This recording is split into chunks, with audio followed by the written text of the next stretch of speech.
When the office becomes a trap, it's hard to call yourself pro-worker when your own workers revolt. According to the Times, Democratic National Committee staffers were told they must return to the office 5 days a week starting in February. No exceptions unless approved case by case. The chairman of the party, Ken Martin, argued that remote work created siloed decisions in a critical election year. When employees pushed back during the all-staff call, he reportedly told them if they didn't like it, they could find another job. The DNC staff union called his comments shocking, especially given today's economic strain. But a wider story emerges when you compare the U.S. debate to Japan's reality. Japan's new prime minister, Sanai Takahashi, recently summoned aides to a 3 a.m. study session meeting so she could prep for a morning budget hearing. In a nation already scarred by death from overwork, critics called it crazy. And despite Japan's brutal work culture, the results don't match the sacrifice. A lot of people don't realize this. The U.S. economy produces nearly twice as much per hour. And over the last decade, American stocks have delivered far stronger returns than the Japanese. The message is clear. Forcing people to live at work doesn't create excellence. It creates burnout. But what about forcing them to show up to work at least some of the time?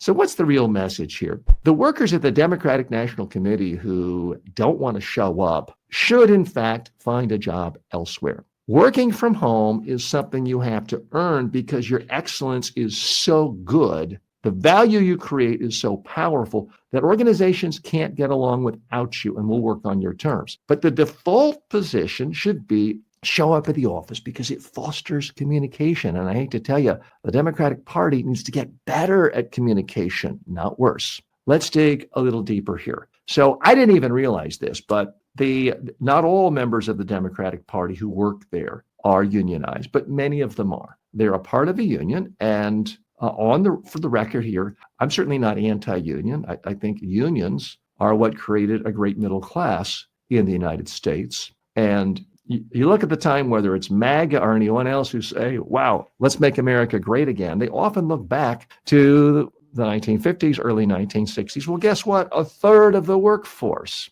30%, was unionized. And that's why people were able to afford houses and things like that. So I'm not reflexively anti-unions, but I have to tell you, campaigns have always been different. I've never been in a political campaign where the attitude wasn't, it's got to be 24/7. It's a 24-hour a day, 7-day a week war, a war of ideas, not physical violence, ideally. And the idea of just, hey, it's not convenient today. I'm feeling a lazy day. I just want to stay in my pajamas and send email. That can work in some jobs. There's some industry. You're in charge of marketing internal newsletters for a large insurance company. Okay, there's a great chance you can do that quite well from home. But political campaigns are different. There needs to be a cross-pollination of ideas in an intense and powerful way and updated, not every day, not every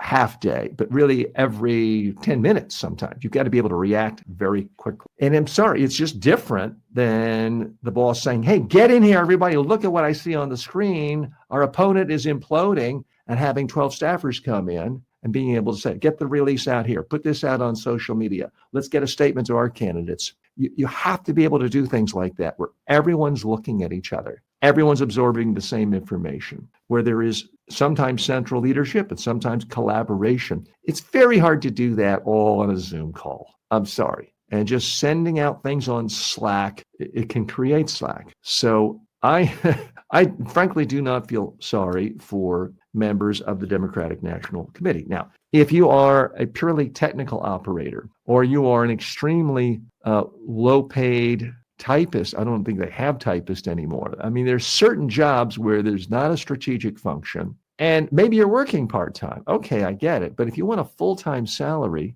with the idea that you can work from home, that implies you're some kind of knowledge worker. You're sending emails back and forth. You're writing memos. You're creating scripts for TV commercials, for example. All worthy things, all things I've done before. But if the party wants all hands on deck, they deserve to have that. So I support Ken Martin, the head of the party, with this goal of get people back together. Now, you're going to say, well, TJ, you're a hypocrite. Don't you work from home? I actually do now. The last 5 years, I didn't. I worked from an office, but it was an office where it was a 5-minute walk from home. And I was the boss and there was no one else there. So it was very unstressful. But you have to get to this level. Certainly the first 20 years of my career, I had to do and go any place, anywhere, anytime my employer asked me to do. And well, TJ, things are different this time. Okay, but many people are kidding themselves. It's fine if you already are at a certain high level of your career, you have strong ties in your industry, you have a reputation. Ideally, you have some net worth, some savings, some retirement. At that point, you can be more selective and say, okay, I'm only going to work on my own terms. And I already have a good network, but it's so much more difficult to build a network of colleagues in an industry if you're not working face to face. Apple has always understood that.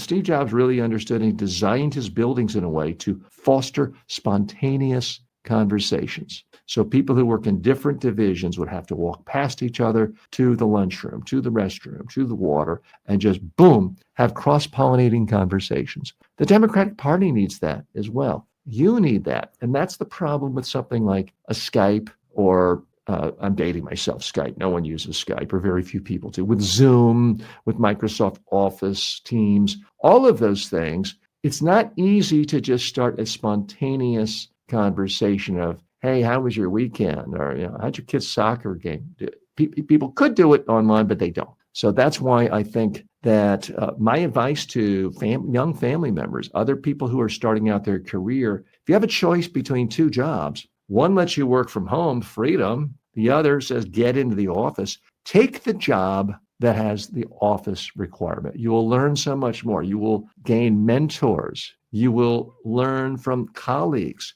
Your career is much more likely to advance in the long run. If you're at home, things do get siloed. Absolutely. So please take a look at that. Now, let's go to the other extreme. Japan has long had a culture, and they have a word for it, and forgive me, I don't know how to pronounce it, but they have a word for this where you just die from overwork. There's this culture where people just work so hard, so long, and sometimes they don't even go home. They just sleep in a little like coffin type of motel. It's really a box for a few hours, go back to the office or just sleep at the office. And people just literally die in Japan. It's a part of their culture. There are over 1,300 officially recognized deaths from overwork just in 2024 in Japan. I mean, that's astounding. But is it really getting them more? As I pointed out to you in the news read, I'll reiterate, labor productivity is only 58% of what it is in the United States. So all these extra hours isn't creating more wealth. It isn't creating more productivity. It isn't generating more revenue for companies. So I think Japan needs to loosen up a little bit and realize maybe they don't have to go as far as the French, who've actually made it illegal to send, in some corporations, to send an email to an employee at 5:01 p.m. because it's after hours. Maybe they don't have to go that far. Maybe they don't have to embrace a 32-hour work week. But the idea that you're going to work at 3 a.m., just have a brief. It's one thing if there's a crisis. If a war starts and you're the prime minister, obviously, you're going to call all of your top lieutenants, your military aides, as well as your civilian aides. But she wanted everyone to come just to help her get ready for a meeting. That does seem a bit extreme and a bit bizarre.